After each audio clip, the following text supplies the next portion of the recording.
শুরু করে আলহামদুলিল্লাহতে শেষ করেছিলাম জুলাই। আর আমি বিশ্বাস করি যার সাথে যার সৃষ্টিকর্তার সম্পর্ক যত দৃঢ় সে তত বেশি সফল দুনিয়াতে। আমি আজকে যখন আমার গ্রাম থেকে আসছিলাম, আমি এখন গ্রামেই থাকি, ওইখানে একটা স্কুলে, প্রাইভেট স্কুলে শিক্ষকতা করি। আসছিলাম আজকে, মুখ বেঁধে আসছিলাম। তো অনেকেই হচ্ছে গিয়ে আজকে 36 তারিখ নিয়ে অনেকেই বাসে খুব কথাবার্তা, আমি খুব চুপচাপ শুনছিলাম, কিছুই বলতেছিলাম না।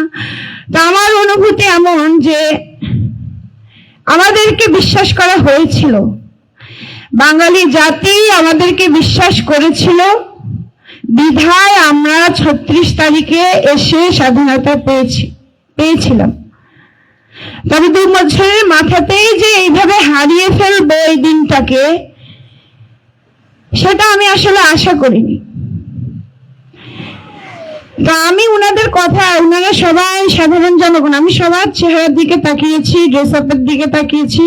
আর এটা স্বাভাবিক যে জুতার দিকে তাকালেই হচ্ছে গিয়ে মানুষ কোন পর্যায় থেকে আসে সেটা বোঝা যায়। তো আমার মনে হলো যে সবাই এখানে খেটে খাওয়া মানুষ, এরা সবাই ছাত্রদের উপরে বিশ্বাস রেখেছিল। কিন্তু গুটি কয়েক ছাত্রের কিছু কর্মকাণ্ডের জন্য আজকে আমরা পুরো ছাত্র সমাজ কলঙ্কিত বাংলাদেশে। আর এটা বলার অপেক্ষা রাখে না। আর আমার কাছ থেকে দয়া করে কোনো ধরনের ভয় ভীতি বাংলাদেশের কোন রাজনৈতিক দল আশা রাখবেন না। আমি ভয়কে ওই দিনই পিছনে ফেলে দিয়েছি যেদিন আমি মা হয়েছিলাম। আমি বুঝে গিয়েছি পৃথিবীতে আমাকে অর্জনের জন্য পাঠানো হয়েছে। আমি হয় সম্মান অর্জন করব আর নয়তো অসম্মান। আমি আল্লাহর কাছে সবসময় সম্মানই চেয়েছি, আল্লাহ আমাকে সম্মানিত করেছেন। আমি একটা মাত্র মানুষ পেয়েছি যে আমার 2 সিট পরে বসেছে, আমি জানি না উনি আমাকে চিনেছেন কিনা। এখনো আমাদের সম্মানিত দর্শক মঞ্চে যারা বসবেন ওনারা আসেননি, তাই আমি ইচ্ছে মতো সময় নিতে পারবো। কথাগুলো বাঙালি জাতির জন্য, আমাদের রাজনৈতিক দলের জন্য বলা। তো 3 নম্বর, আমার পিছনে 3টা সিটে একটা লোক বসেছিলেন। উনি আমাদের লক্ষ্মীপুর থেকে আসা। উনি বলেছেন যে আমাদের এলাকার একটা মেয়ে, কি যেন নাম, আমাদের স্যারের মেয়ে, আমার আব্বার কথা তুলে বললো যে মেয়েটাকে আমরা রাষ্ট্রীয় কোনো জায়গায় হচ্ছে গিয়ে আশা করছিলাম, কিন্তু ওকে তো কোনো পট্টর দেওয়া হইলো না। পাশের সিটের একটা লোক বসে বলে যে আপনি কি রংপুরের স্যারের মেয়ের কথা বলতেছেন? বলে হ্যাঁ হ্যাঁ হ্যাঁ। বলে মধু আমার ডাক নাম। পরে বলে যে হ্যাঁ মধুর কথাই বলতেছি। পরে আপনি ওর যদি পারিবারিক মানে কে কে আছে, ওর বাবা কি করতেন, সব কিছু আপনি ঘাটাঘাটি করেন, তাহলে আপনি বুঝে যাবেন যে সে কেন আসে নাই। তা আমি খুব উৎফুল্ল যে একটা সময় আমি আমার বাবার পরিচয়ে পরিচিত ছিলাম, এখন আমার বাবা আমার পরিচয়ে পরিচিত। এই একটা দিনের জন্য আমি গত 2 বছর ধরে নিজের কত লোভ, কত লালসা, কত ক্ষমতা পিছনে ফেলেছি এই জাতি জানেই না।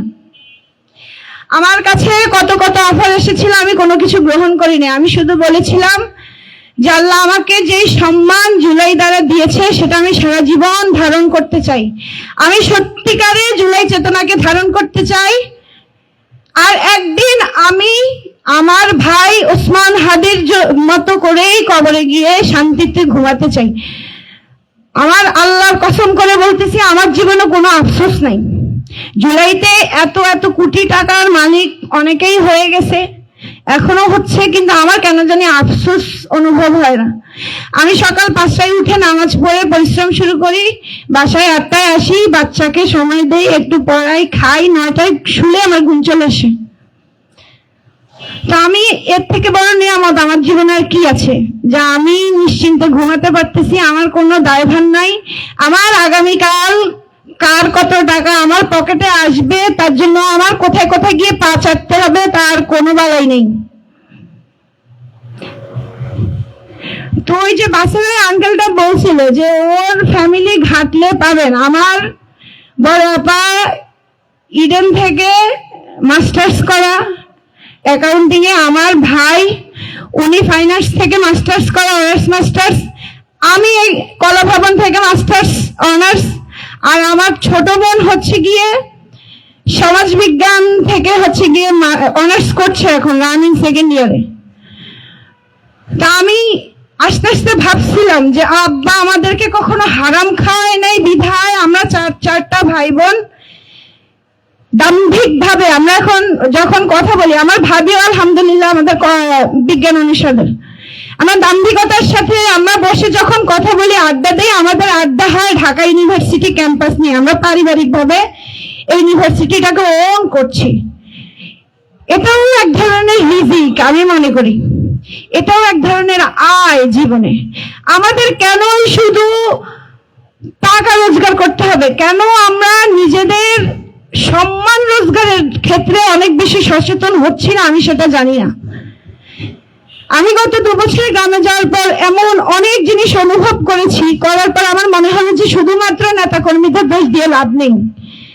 আমাদের কাঁচামালেই সমস্যা।